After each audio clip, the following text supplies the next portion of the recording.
presentación, se agradece mucho.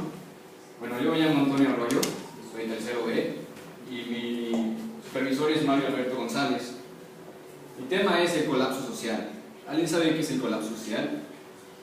Probablemente lo sepan o probablemente no lo sepan, pero es el colapso económico en el que la sociedad se cae.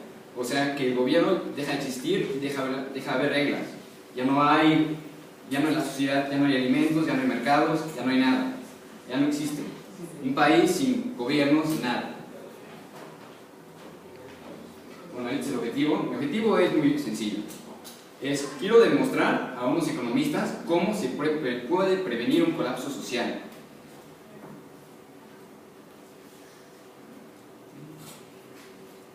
El contexto global es socioeconómico. ¿Por qué? Porque esto está involucrado con la sociedad y con la economía al mismo tiempo. Yo me inspiré en esta investigación en muchas películas porque me preguntaba ¿por qué pasa esto? ¿Por qué no hay gobierno? ¿Por qué en las películas pasa eso? Y mucha gente se lo ha preguntado, probablemente. Y yo decidí investigar a partir de estos temas y hacer una investigación plena y lo más confiable posible, con resultados más probables de la prevención. Bueno, yo primero elegí un tema, como ya les había explicado anteriormente, de las películas, y el que nunca había investigado antes. A mí me parecía muy interesante y después empecé a investigar, hice entrevistas con muchas personas, con algunas, investigué en algunos libros que tienen sobre la economía, sobre cómo funciona, porque no puedes saber, tienes que saber primero cómo funciona la economía, no puedes hablar por hablar. Bueno, Rusia, el comunismo Rusia, en los años 1970. Se cayó Rusia por ciertas cosas, como los romanos. Yo les voy a hablar aquí de Rusia. Rusia tenía problemas con los petróleos. No se abastecían, no tenían la capacidad de tener tanto petróleo.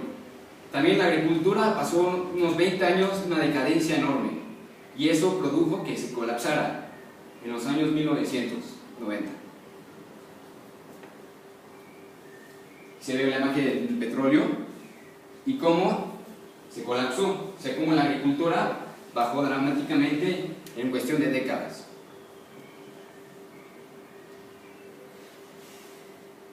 El crecimiento demográfico nos empobrece. ¿Por qué? Porque si hay más gente y la producción de comida no aumenta, no se puede abastecer a toda esa gente. Entonces la gente empieza a morir de hambre.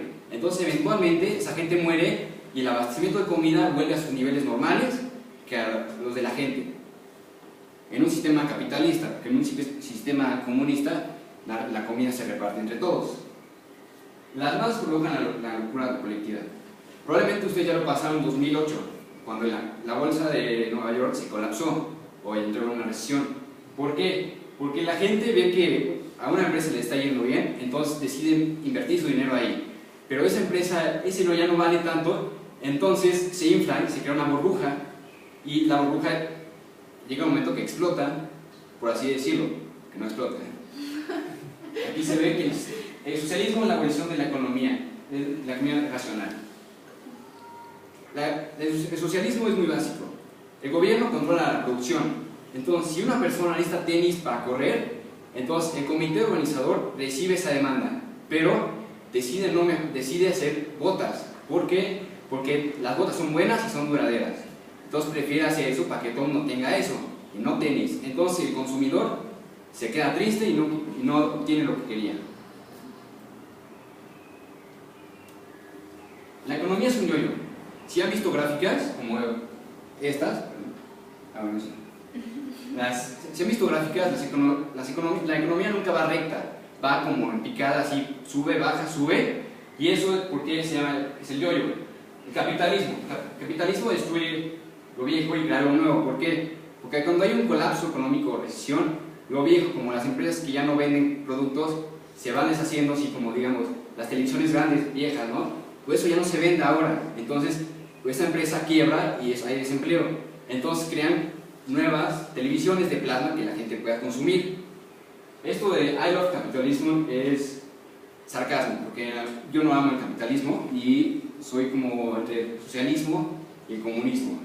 De esta manera. Las economías estables contienen la semilla de la inestabilidad. ¿Por qué? Porque cuando hay una economía que le está yendo muy bien, como les había dicho anteriormente, la gente invierte su dinero en la bolsa, pero eso provoca que en cierto momento, como ya se había mencionado antes, se colapsa la bolsa y eso que la gente quede sin dinero, ¿sí? Las 5 etapas del colapso los tengo en un video que voy a presentar en unos momentos de la presentación. Bueno, algunas definiciones como economía libre de mercado, economía de comportamiento, economía mixta, que realmente son formas de economías que se basan como en el comunismo, capitalismo y ciertas maneras de sistemas de gobierno, como les he dicho. Las conclusiones, bueno, la raza humana tiene un compromiso para sobrevivir, porque nadie se quiere morir eventualmente. Los gobiernos están comprometidos a salvar la humanidad de una cierta forma u otra. Entonces lo que quieren es poder prevenir, y yo les vengo a explicar cómo se puede prevenir mediante un video que les voy a enseñar en estos momentos. Son algunas imágenes, el libro en el cual investigué, 2 libros que son muy interesantes, los recomiendo que lo lean, y las referencias, algunas páginas web y unas entrevistas que tuve, y unas imágenes que pueden estar interesantes. Subpolítico, esta es la globalización, que toda la gente toma refresco y eso le hace daño, y una ballena con grafitis que no nos damos cuenta de cómo dañamos el medio ambiente de una forma indirecta o indirecta. Sí, por favor.